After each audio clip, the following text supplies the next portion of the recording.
ជំរាបសួរពុកម៉ែបងប្អូនទាំងអស់គ្នាថ្ងៃនេះ admin ឡើងសវិសធ្វើម្ហូបហើយបាទជាដំបូងខ្ញុំធ្វើមាន់មួយបាទធ្វើមាន់មួយប្រពន្ធខ្ញុំគេចង់ញ៉ាំសាឡរបៀបដូចថាម្ជូរគ្រឿងម្ជូរក្រាពុកម៉ែបងប្អូនខ្ញុំក៏ចាប់ផ្ដើមផ្សំគ្រឿងមានដូចជាខ្ទឹមសមួយកំពឹសហើយនិងម្ទេសក្រៀមចំនួនប្រហែលជា10ផ្លែហើយនិងគល់ស្លឹកគ្រៃនិងរំដេងនិងស្លឹកក្រូចសើចពុកម៉ែបងប្អូនហើយមានទឹកដោះគោឆៅដោយសារតែប្រពន្ធខ្ញុំគាត់ទៅរកទិញ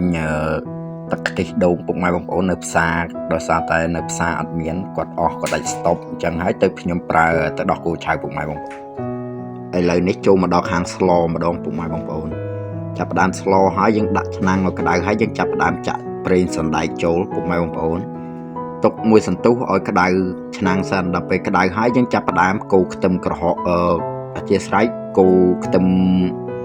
សតែម្ដងបាទកូរវាឲ្យឡើងឈ្ងុយហើយពុកម៉ែបងប្អូនដាក់ម្ទេសចូលបើពុកម៉ែបងប្អូនដាក់ម្ទេសក្រោយក៏បានដែរតែសម្រាប់ admin ចូលចិត្តដាក់ម្ទេសមុនដោយសារតែឲ្យវាចូលជាតិជាមួយនឹងខ្ទឹមពុកម៉ែបងប្អូនយើងដាក់ម្ទេសហើយយើងកូរមើលតែរៀងឡើងកម្ៅហើយពុកម៉ែបងប្អូនចាប់ផ្ដើមដាក់រំដេងនិងគល់ស្លឹកគ្រៃចូលរួចយើងចាប់ផ្ដើមកូរម្សៅទៀតពុកម៉ែបងប្អូនយើងកូរបញ្ជាក់ថាឲ្យធំក្លិនឈ្ងុយទើបយើងដាក់ស្លឹកក្រូចសើចចូលបន្ទាប់ទៀតពុកម៉ែបងប្អូនឥឡូវនេះចាប់ផ្ដើមដាក់ស្លឹកក្រូចសើចហើយបាទដាក់ស្លឹកក្រូចសើចហើយយើងចាប់ផ្ដើមកូរម្សៅទៀតពុកម៉ែបងប្អូនតែចុងវីដេអូនេះខ្ញុំភ្លេចបញ្ជាក់ប្រាប់ពុកម៉ែបងប្អូនថាយើងត្រូវថ្លឹងប្រហុកចំនួនប្រហែលជាមួយខាំពុកម៉ែបងប្អូនយើងដាក់ជាមួយនឹងមាន់មួយហ្នឹងយើងចាប់ផ្ដើមកូរប្រហុកហើយឲ្យវាឡើងបែកឲ្យអស់ពេញឆ្នាំងហើយចាប់ផ្ដើមឈូលមករៀងឈ្ងុយតិចៗពុកម៉ែបងប្អូន admin លើកទឹកមាត់រួចយើងចាប់ផ្ដើមចាក់សាច់បញ្ចូលទៅក្នុងឆ្នាំងយើងកូរមួយសន្ទុះពុកម៉ែបងប្អូនឲ្យសាច់ហើយនឹងគ្រឿងក្រៅទាំងអស់ដែលយើងបានដាក់ហ្នឹងពុកម៉ែបងប្អូនឲ្យវាចូលជាតិចាប់ផ្ដើមធំឈ្ងុយហើយចាំយើងចាប់ផ្ដើមដាក់ទឹកបន្តិចរួចយើងចាប់ផ្ដើមក្របហើយនេះពុកម៉ែបងប្អូនឥឡូវវារៀងដាច់ទឹកហើយខ្ញុំចាប់ផ្ដើមថែមប៊ីចេងស្ករតែអធិស្ឋានពុកម៉ែបងប្អូនយើងមិនបាច់បាក់ប្រើអំបិលទេដោយសារតែយើងដាក់ប្រហុកហើយយើងខ្លាច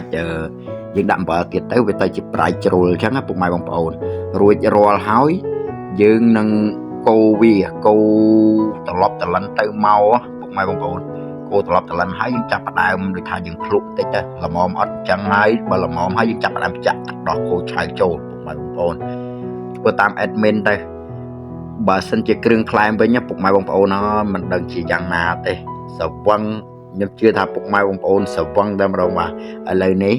ចាប់ផ្ដើមបើកអ៊ុតមើលអីយ៉ាឆ្ងាញ់ហើយឆ្អិនហើយនេះពុកម៉ែបងប្អូនមកដាក់ម្នាក់មកកំប៉ុងជាមួយនឹង admin ទាំងអស់គ្នាឯងពុកម៉ែបងប្អូនអូនិយាយពីថាខែនេះតិចចឹងបានណែអញ្ចឹងមួយមកសម្រាប់ពុកម៉ែបងប្អូនបើចូលចិត្តវីដេអូ admin កុំភ្លេចជួយ like ជួយ share ជួយ follow ឲ្យមួយម្នាក់ផងបាទ admin នឹងចែកជូនវីដេអូថ្មីបន្តទៀតទៅថ្ងៃក្រោយជំរាបលាបាយបាយ